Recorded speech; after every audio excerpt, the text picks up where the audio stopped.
एक गुरु का शिष्य बहुत बातूनी था। वह हर समय बातें करता रहता था, दिन भर इधर उधर की बातें करता रहता था और आश्रम के अन्य शिष्यों को सुनाता है।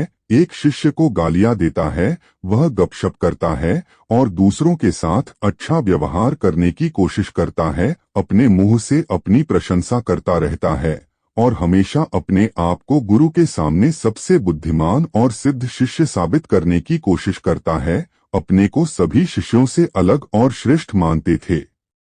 उन्होंने कहा कि मैं एक अमीर परिवार का लड़का हूँ। अगर मैं चाहता तो एक आरामदायक और शानदार जीवन जी सकता था, लेकिन मैं वह सब छोड़कर यहाँ आया क्योंकि मुझे सच्चाई की तलाश है। मैं खुद को जानना चाहता हूँ, मैं जीवन को जानना चाहता हूँ, इसलिए मेरा यज्ञ सबसे बड़ा है।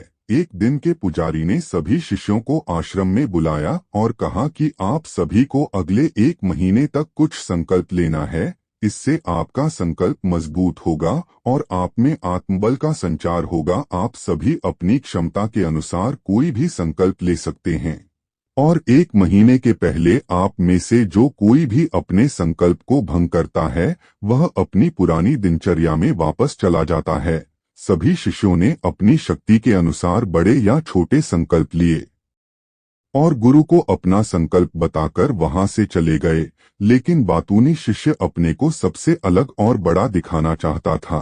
तभी वह गुरु की झोंपड़ी में पहुंचा और बोला कि मुझे कोई छोटा संकल्प नहीं करना है, बल्कि अपने जैसा कोई बड़ा और महान संकल्पना है। कृपया बताएं कि मैं कौन सा संकल्प लूं। उस शिष्य की बात सुनकर गुरु मुस्कुरा दिए और कहा, क्या तुम मेरे द्वारा दिए गए संकल्प को पूरा कर पाओगे? क्या तुम्हारे लिए उसे पूरा करना संभव होगा? नहीं, यह तुम्हारे लिए संभव नहीं है। तुम इसे पूरा नहीं कर सकते तो अपना संकल्प खुद खोजो। शिष्य ने कहा, नहीं गुरु, मैं पूरा करूंगा। आप मुझे जो भी संकल्प दें, आप कृपया मुझे बताएं।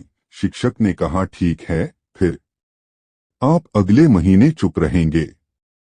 मुंह से एक शब्द भी नहीं निकलेगा। वह आपका संकल्प है। शिष्य ने कहा, गुरुजी, क्या यह संकल्प है? यह बहुत आसान है, केवल 1 महीने के लिए चुप रहना है। मुझे एक बड़ा संकल्प दें जो मेरे श्रेय के योग्य है, जिसे पूरा करने में मुझे परेशानी हो रही है। गुरु ने कहा, पहले आप इस संकल्प को पूरा करें। शिष्य ने गुरु की आज्ञा का पालन किया। वह उसी समय चुप हो गया और मुड़ा और झोंपड़ी से बाहर चला गया। उसे चुप रहना बहुत आसान लगा। उसने किसी तरह चुपचाप 1 दिन बिताया, लेकिन दूसरे दिन से उसके मन में न बोलने का बोझ बढ़ने लगा। तीसरे दिन उन्हें भारीपन महसूस होने लगा और चौथे दिन एक अजीब सी बेचैनी होने लगी। क्योंकि आश्रम के सभी शिष्य आपस में बात कर रहे थे, वह भी उनके सामने अपना पक्ष रखना चाहता था और उनकी बात बंद करना चाहता था, लेकिन उसका निश्चय उसके रास्ते में आ खड़ा हुआ। इसलिए दिन केवल मुंह और आंखें ही बनाता रहा। कुछ दिन केवल मुंह और आंखें ही बनाता रहा। ऐसे ही कुछ दिन और बीत गए और शिष्य बीमार पड़ गया। उसका सिर फटने वाला था, खाने पीने का भी मन नहीं करता था। वह बस बोलना चाहता था। वह मास्टर जी के पास गया और उनके सामने बैठ गया और उन्हें लिखकर कहा, मास्टर जी, मुझे बोलना है। बिना कहे मुझे सांस नहीं आ रही है, मेरा दम घुट रहा है, मैं अंदर से पागल हो रहा हूँ। मैं क्या कर सकता हूँ? क्या मुझे अपने संकल्प तोड़ देने चाहिए? मास्टर जी यह पढ़कर मुस्कुराए और कहा कि संकल्प तो टूटने के लिए होते हैं, लेकिन जो व्रत को पूरा करता है वही अपने भीतर की शक्ति को बढ़ा सकता है, और जो अपनी आंतरिक शक्ति को बढ़ा लेता है वही जीवन के पथ पर आगे बढ़ता है। बुद्धि और जागृति संकल्प लेना आपके हाथ में था और उसे तोड़ना आपके ऊपर है। आपके अनेक सहशिष्य संकल्प तोड़कर अपनी दिनचर्या में लौट आए हैं। अगर आप ऐसा नहीं कर पा रहे हैं तो आप अपने संकल्प को तोड़ भी सकते हैं और अपनी पुरानी दिनचर्या में वापस जा सकते हैं। लेकिन याद रहे, अगर आज आप इस छोटे से संकल्प को संभाल नहीं पा रहे हैं तो बाकी जिंदगी कैसे संभालते हो? मुझे शक है बाकी फैसला पूरी तरह तुम्हारे हाथ में है। वैसे भी फैसल तरह तुम्हारे हाथ में वो बिना कुछ कहे वापस थे और खुद को अपनी झोपड़ी में बंद कर लेते थे कार्यों के लिए। बाकी समय वह कुटिया के अंदर ही बैठा रहता था। 15 दिन बीत चुके थे और आश्रम के सभी छात्रों का संकल्प लगभग टूट चुका था, लेकिन उस बातूनी शिष्य का संकल्प अभी भी चल ही रहा था कि प्रतिज्ञा लेने के बाद से वह एक शब्द भी नहीं बोला। पूरा आश्रम हैरान था कि इतना बोलने वाला आदमी चुप कैसे हो गया। 15 दिन बाद वह अपने मालिक के पास गया और लिखित में कहा कि हे मालिक, मैं बाहर से चुप हूँ, लेकिन मेरे अंदर कई आवाजें हैं, बहुत रोना और शिकायत है। मैं अंदर ही अंदर बात करता रहता हूँ, मेरा मन तरह तरह के सवाल करता रहता है। बाहर से जितना शांत हूँ, भीतर उतना ही कोलाहल है। मुझे संदेह है कि मेरा संकल्प अभी भी कायम है या नहीं, क्योंकि आपको बोलने की आदत है। आप बाहर से भले ही खामोश हों, लेकिन अंदर ही अंदर कहते रहते हैं कि आपको इन बातों और आवाजों से दूर जाना होगा। शिष्य गुरु को प्रणाम करके चला जाता है और भोर होते ही वह अपनी कुटिया छोड़कर जंगल में चला जाता है। कई दिन बीत जाते हैं और संकल्प का समय भी पूरा हो जाता है, पर वह शिष्य वापस नहीं आ। आश्रम में सभी को डर था कि जंगली जानवरों खा लिया है। इस दौरान लोगों ने उसे खोजने का काफी प्रयास किया, लेकिन वह कहीं नहीं मिला। गुरु के सभी शिष्यों ने स्वीकार किया था कि जंगली जानवरों ने उन्हें अपना शिकार बनाया है, लेकिन मास्टर जी को ऐसा नहीं लगा। एक दिन आश्रम का एक शिष्य गुरु के पास आया और बोला, गुरुजी, बातूनी शिष्य को क्या हुआ? जानवरों ने मार डाला होगा। मालिक ने कहा, हो सकता है जानवरों ने उसका शिकार किया हो, लेकिन उसके न लौटने का कोई और कारण हो सकता है।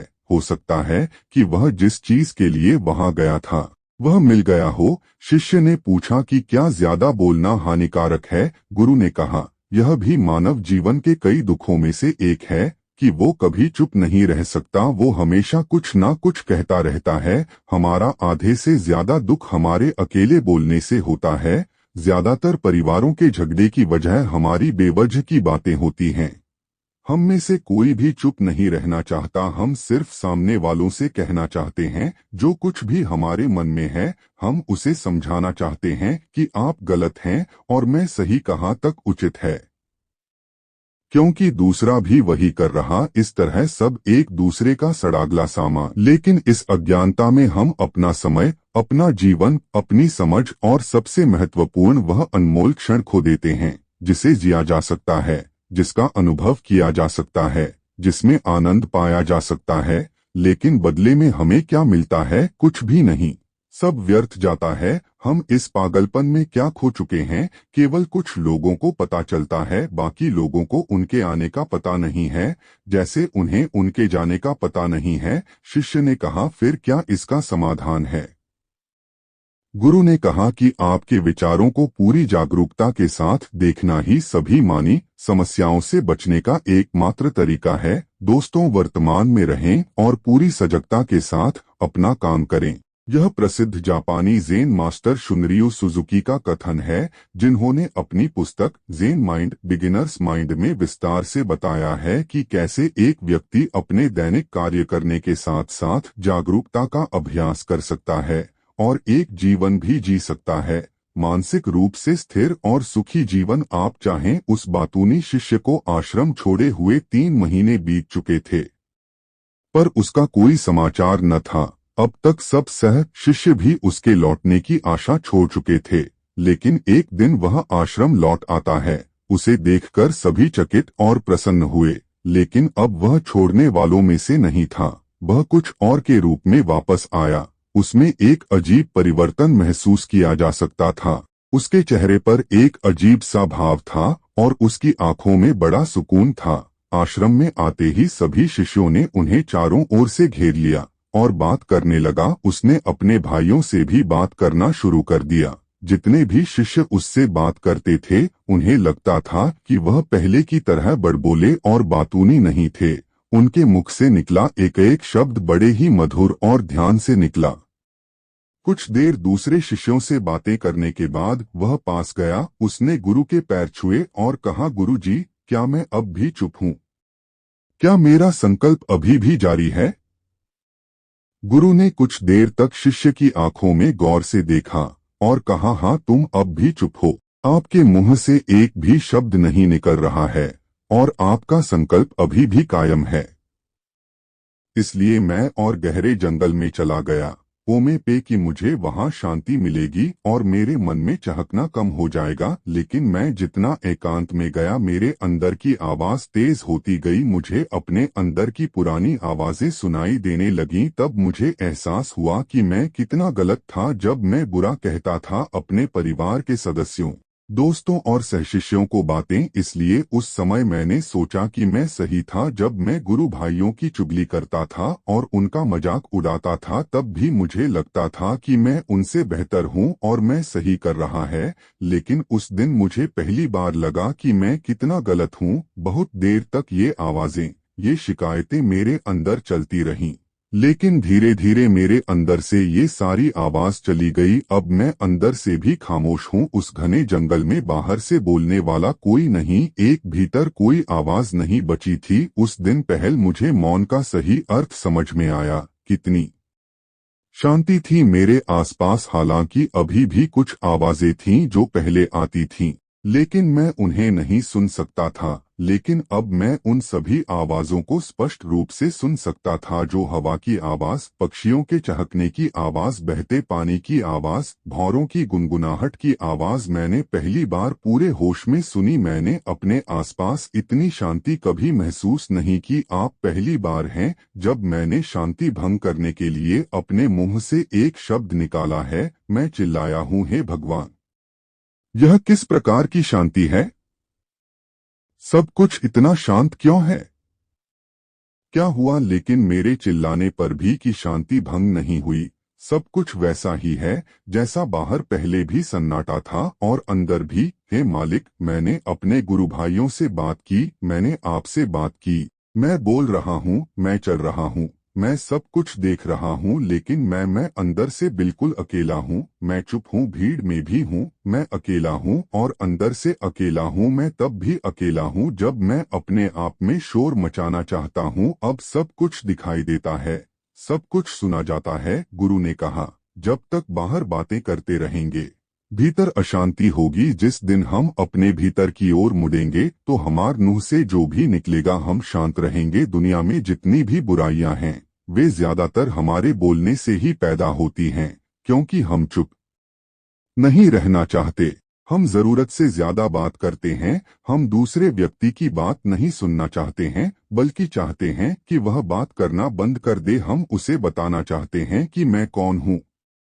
हम उसे अपनी सारी क्षमताएं दिखाना चाहते हैं। बस यही हमारे जीवन का उद्देश्य रह जाता है। कभी एक दूसरे को सुनना नहीं चाहते, समझना नहीं चाहते। उन्होंने कभी चुप रहना नहीं सीखा, क्योंकि खामोश रहने से ही वो खुद को छोटा महसूस करते हैं। दुनिया के सारे युद्धों की वजह हमारी ही बोलती है, इसलिए हमें उतना ही बोलना चाहिए जितना जरूरी हो, क्योंकि बेकार की बातें करने से ऊर्जा बर्बाद होती है और बोलने से हम कभी अंदर की ओर नहीं मुड़ते, क्योंकि वो हमें बाहर की ओर खींचती रहती है। और क्या क्या इस दुनिया के अलावा कोई बाहर है, लेकिन